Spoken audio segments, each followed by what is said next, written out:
নবী করিম সাল্লাল্লাহু আলাইহি ওয়াসাল্লাম যখন কালেমার দাওয়াতের ঘোষণা শুরু করে দিলেন, আবু জাহেল চতুর্দিক থেকে বন্ধু বান্ধব দুষ্ট লোকদেরকে নিয়ে নবীজিকে মারার জন্য, ইসলামের কাজ দমিয়ে দেওয়ার জন্য, থামিয়ে দেওয়ার জন্য নানান পায়ে তারা চালিয়েছিল, কিন্তু কোন ক্রমে নবীজিকে আটকানো সম্ভব হয় না। দেখে আল্লাহ তাআলা বিশ্ব নবী মার নবী রাহমাতাল লিল আলামিনের শান কত দেখবেন। আজকের আলোচনা হবে নবীজির শান, মান, মর্যাদা নিয়ে। আমার আপনার নবীর মর্যাদা, আমার আপনার নবীর ক্ষমতা কতটুকু ছিল, শুধু দুনিয়ার জমিনেই নাকি আকাশ পর্যন্ত, না আর এর উপরে? আজকের আলোচনা হবে নবীজির শান, মান নিয়ে।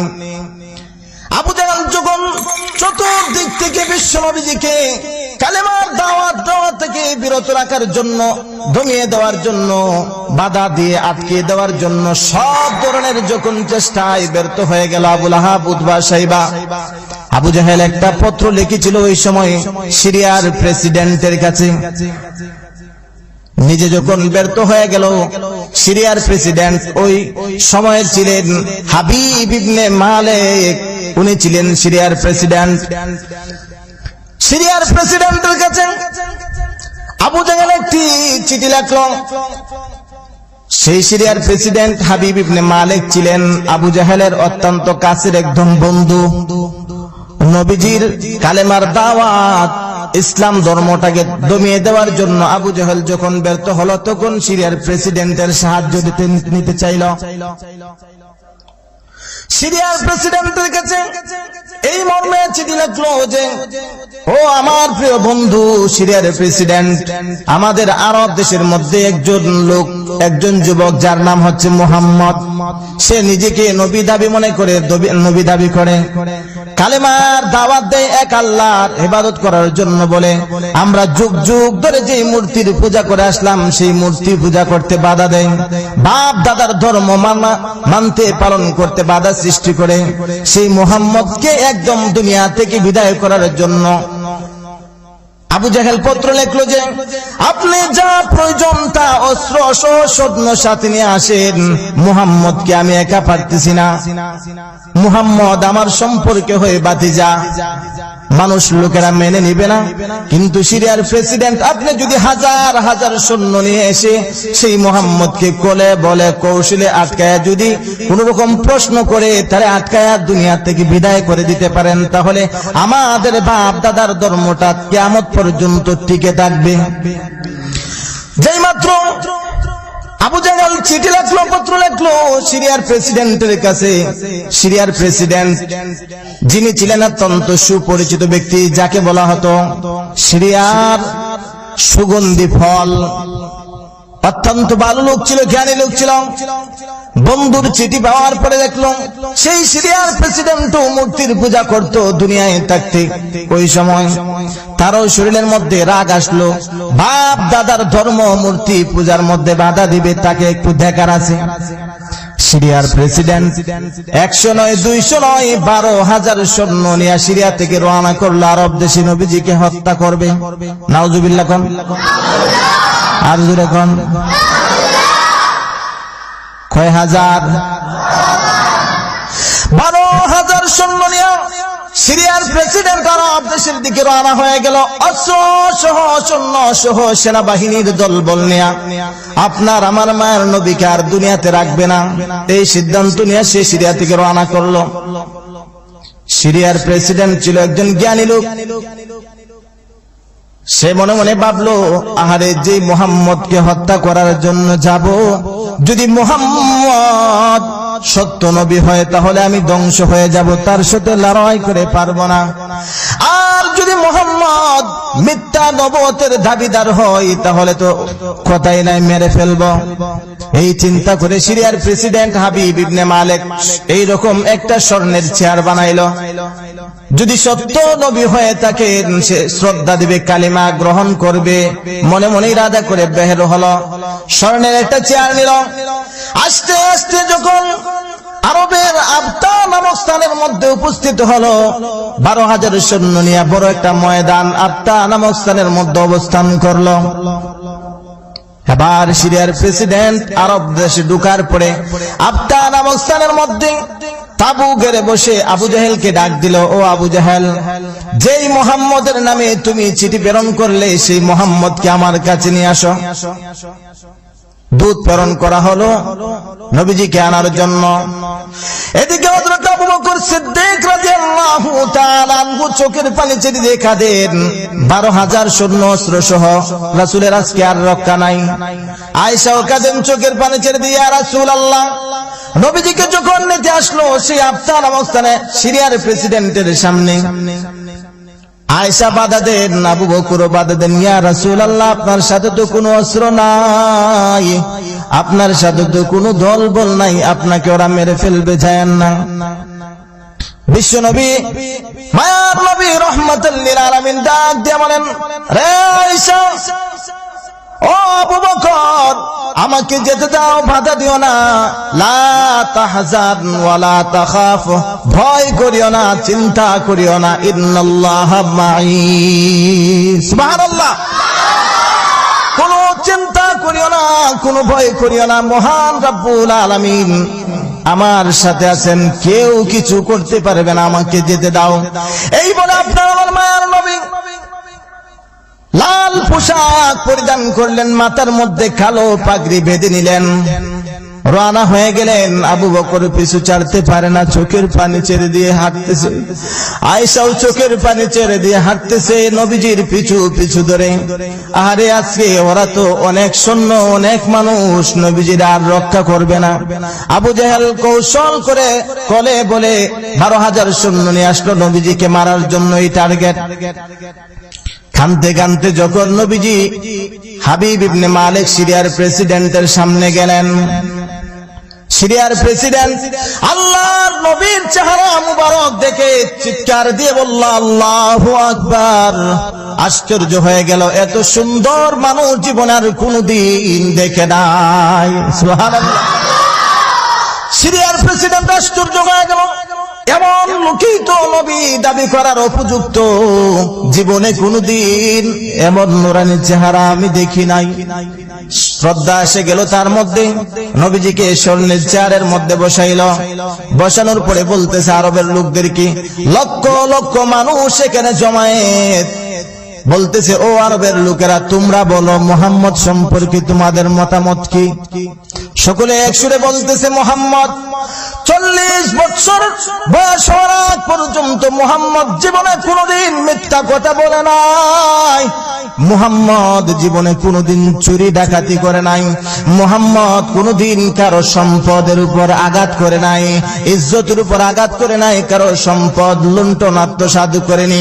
মুহাম্মদের মতো এক কথায় অদ্বিতীয় মানুষ আরেকজন নাই আমাদের আরব সমাজের মধ্যে। 40 বছর এই বয়স হওয়ার আগ পর্যন্ত তার গুণাবলী বলল। আমরা নিজেরাই মুহাম্মদকে লকব দিলাম আল আমিন, বিশ্বাসী বিশ্বস্ত লোক। আমরা তার কাছে আমানত রেখে ভিন্ন দেশে যাইতাম, কিন্তু যে মাত্র মুহাম্মদের 40 বছর হলো, মুহাম্মদ নিজেকে এখন নবী দাবি করে, বলে আল্লাহ তাআলা তাকে নবী বানিয়েছেন আর জিবরাইলের মাধ্যমে তাকে ওহী প্রেরণ করেন, কোরআন নাজিল করেন। কিন্তু এর আগে মুহাম্মদের কোনো ব্যাড খারাপ রেকর্ড নাই। সিরিয়ার প্রেসিডেন্ট যখন এই কথা শুনল, বুঝতে বাকি নাই যে প্রকৃত পক্ষে লোকটা আসলে আল্লাহর পক্ষ থেকে নবী। সিরিয়ার প্রেসিডেন্ট নম্র হয়ে গেল। আল্লাহর নবী যখন সিরিয়ার প্রেসিডেন্টের সামনে আল্লাহর নবীর প্রত্যেকটা অঙ্গ প্রত্যঙ্গ থেকে গিরা গিরা থেকে আল্লাহ তাআলা নূর বের করতে থাকলেন। পাগল পারা হয়ে গেল সিরিয়ার প্রেসিডেন্ট। জীবনে এমন কোন মানুষ দেখি নাই যার 40 বছর জীবন পর্যন্ত কোনদিন মিথ্যা কথা নাই, চুরি ডাকাতি নাই, জিনা নাই, মদ খাওয়া নাই, সুদ নাই, কোন ধরনের খারাপ কাজ নাই। এই লোকই তো নবী হওয়ার দাবিদার। সিরিয়ার প্রেসিডেন্ট আর কোন প্রশ্ন করে না, সরাসরি আবার বিশ্ব নবীজিকে ডাক দিয়ে বলতেছে, ও মুহাম্মদ, আল্লাহ তাআলা আদম পয়গম্বর থেকে নিয়ে এই পর্যন্ত তোমার পর্যন্ত যতজন নবী প্রেরণ করেছেন প্রত্যেককে এই মুজিজা দিয়েছিলেন। তুমি যদি সত্য নবী হয়ে থাকো বলো তোমাকে আল্লাহ কি মুজিজা দিয়েছেন? আল্লাহু আকবার। জ্ঞানী লোকের প্রশ্ন কি? জ্ঞানী লোকের প্রশ্ন। বিশ্বনবী নবী রাহমাতুল লিল আলামিন ডাক দিয়ে বলেন, ও সিরিয়ার প্রেসিডেন্ট, আপনি কি মুজিজা দেখতে চান সেটা বলেন। আল্লাহু আকবার। কি মুজিজা দেখতে চান সেটা বলেন। সিরিয়ার প্রেসিডেন্ট বলতেছে, এই যে দেখো বিকাল হয়ে গেছে, যে সূর্যটা মাথার উপর দেখা যায়, ওই সূর্যটারে তুমি ডুবাইয়া দিবে, তুমি ডুবাইবে। গালো গালো কালো অন্ধকার রজনী হবে, চন্দ্র উদিত হবে। এই মুহূর্তে চন্দ্র উদিত হওয়ার পরে তোমার শাহাদত আঙ্গুলের দ্বারা 2 টুকরা করবে, চাঁদ 2 টুকরা হয়ে জমিনের মধ্যে পড়বে। এরপরে সেই চাঁদ তোমার জামার ভিতর দিয়া ঢুকে 2 হাত দিয়া বের হয়ে মাথার উপরে একত্রিত হবে। আর ওই চাঁদ যদি বলে লা ইলাহা ইল্লাল্লাহু মুহাম্মাদুর রাসূলুল্লাহ, আমি তোমাকে নবী হিসাবে মেনে নিব। ও মুহাম্মদ, আমি না শুধু আমার সাথে যত 12,000 সৈন্য আসলো সবটাই আমি মুসলমান বানায় সিরিয়া যাইব। সুবহানাল্লাহ। নবীজি ডাক দিয়ে বলতেছেন, ঠিক আছে আমাকে 2 রাকাত নামাজ পড়ার সুযোগ দাও। বিশ্ব নবীজি চলে গেলেন আবু কুবাইস নামক পাহাড়ের মধ্যে, 2 রাকাত নামাজ পড়ে সাজদায় পড়ে ডাক দিলেন, মালিক তুমি তো আমারে নবী বানায় পাঠাইছো। সিরিয়ার প্রেসিডেন্ট যে মুজিজা চায়, আসমান জমিন আরশ পর্যন্ত 7 জমিন নিচে যা আছে সব কিছু আমার অধীনে কিছু সময়ের জন্য করে দেন। আল্লাহ পাক রব্বুল আলামিন জিবরাইলকে পাঠায় দিলেন 12,000 সৈন্য নিয়া। কয় হাজার? সিরিয়ার প্রেসিডেন্ট আনলো 12,000। আল্লাহ পাক জিবরাইল রে দিয়া পাঠাইলেন 12,000 ফেরেশতা। সুবহানাল্লাহ বলবেন না? 12,000 সৈন্য নিয়ে জিবরাইল উপস্থিত। ডাক দিয়ে বলতেছেন, ইয়া রাসূলুল্লাহ, ইয়া হাবিবাল্লাহ, লা তাহজান লা তাখাফ ইন্নাল্লাহা মা'না। ওগো আল্লাহর নবী, আল্লাহ পাক আপনাকে সালাম জানিয়েছেন, কোনো চিন্তা করবেন না, কোনো ভয় করবেন না, আমাদের সাথে আল্লাহ পাক আছেন। সুবহানাল্লাহ। এই যে দেখেন 12,000 সৈন্য দিয়ে প্রেরণ করেছেন, মুজিজা দেখানোর পরে যদি কোনো গাদ্দারি করে আপনার লাগবে না, আবু বকর লাগবে না, আলী উসমান কেউ লাগবে না। আল্লাহ পাকের এই সেনাবাহিনী ফেরেশতার দল দিয়া গোটা 12,000 ধ্বংস করে দিবেন। আল্লাহ পাঠাইছে 12,000। সিরিয়ার প্রেসিডেন্ট নিয়ে আসলো 12,000। আল্লাহ পাক ফেরেশতা অস্ত্র সহ দিয়া লাইন ধরে দাঁড়ায় রয়েছে। জোরে কোন সুবহানাল্লাহ। বিশ্বনবীজি আবু কুবাইস নামক পাহাড় থেকে নেমে আসে, কাবা শরীফের পাশে যে মাকাম ইব্রাহিমের মধ্যে দাঁড়াইলেন। লক্ষ লক্ষ মানুষ দাঁড়িয়ে আছে, এই দৃশ্য দেখবে। আকাশের চাঁদ বিদীর্ণ করবে, মুহাম্মদ সূর্য ডুবাইবে, চাঁদ উঠাইবে, এরপরে শাহাদত আঙ্গুলের দ্বারা 2 টুকরা করবে। সাধারণ কথা? হ্যাঁ, সাধারণ কোনো কথা নয়। আবু জাহেল হাসতেছে, ধন্যবাদ জানাই সিরিয়ার প্রেসিডেন্ট হাবিব ইবনে মালিক রে, বলতেছে, ও আমার ছোটকালের বন্ধু, যে আটকানি দিলায় মোহাম্মদ রে, মোহাম্মদ তো পারবে না, মোহাম্মদের বাবারও ক্ষমতা নাই। নাউজুবিল্লাহ কোন? আচ্ছা, আল্লাহ যদি দেয়, অসম্ভবের কিছু আছে? আর যিনি সরাসরি আল্লাহ পাকের বন্ধু, সুবহানাল্লাহ কোন? হে হাসতেছে, আবু জাহেল তো আনছিল নবীজির যেইভাবে হোক বলে কৌশলে হত্যা করবে। সিরিয়ার প্রেসিডেন্টের সামনে ধন্যবাদ জানার হাসে আবু জাহেল বলতেছে, এইবার মুহাম্মদকে যে আটকানো দিয়েছো, মুহাম্মদ ছুটার কোনো ক্ষমতা নাই, আজকে শেষ করব। হাসতেছে। বিশ্বনবী মায়ার নবী রাহমাতুল লিল আলামিন কাবার পাশে মাকাম ইব্রাহিমের মধ্যে দাঁড়ায় গেলেন, সূর্যকে লক্ষ্য করে বলেন, ও আল্লাহর সৃষ্টি সূর্য, তুমি এই মুহূর্তে ডুবে যাও। এমনিতে দেখা যায় সূর্য ডুবে গেল। একটু আস্তে বললেন, আর জোরে বলেন। এরপরে আল্লাহর নবী বলতেছেন, গাঢ় কালো অন্ধকার হয়ে যাও, রজনী তুমি দূর হয়ে যাও, রাত্রি আসো, গাঢ় কালো অন্ধকার হয়ে গেল। এরপরে মায়ার নবী, দয়ার নবী, রাহমাতাল লিল আলামিন চন্দ্রকে লক্ষ্য করে বলতেছেন, ও আল্লাহর সৃষ্টি চন্দ্র, তুমি উদিত হও পূর্ণাঙ্গ পূর্ণিমার চাঁদ রূপে। পূর্ণিমার চাঁদ দেখা যায় এমনিতে আকাশের মধ্যে উদিত হয়ে গেল। বিশ্বনবীজি ডান হাতটা এইভাবে উত্তোলন করার পরে শাহাদাত আঙ্গুলি, এটাকে বলা হয়, চাঁদ বরাবর মাঝের মধ্যে একটা রেখা টান দিলেন। এমনিতে দেখা যায় চাঁদ দুই টুকরা হয়ে জমিনের মধ্যে পড়ে গেল। আল্লাহর নবী আবার চাঁদকে বলতেছেন, ও চাঁদ, বরফ যেইভাবে গলে যায় কুয়াশার মতো বৃষ্টির মতো হয়ে যাও, বিন্দু বিন্দু পরিমাণ।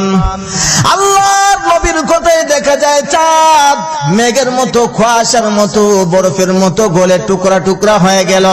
আল্লাহর নবীর যে জামা মুবারক ছিল, জামা মুবারকের ভিতর দিয়া ঢুকে দুটা হাতের জামার ভিতর দিয়ে বের হয়ে মাথার উপর আবার বিন্দু বিন্দু পরিমাণে একত্রিত হয়ে পূর্ণ চাঁদ আকৃতি ধারণ করলো।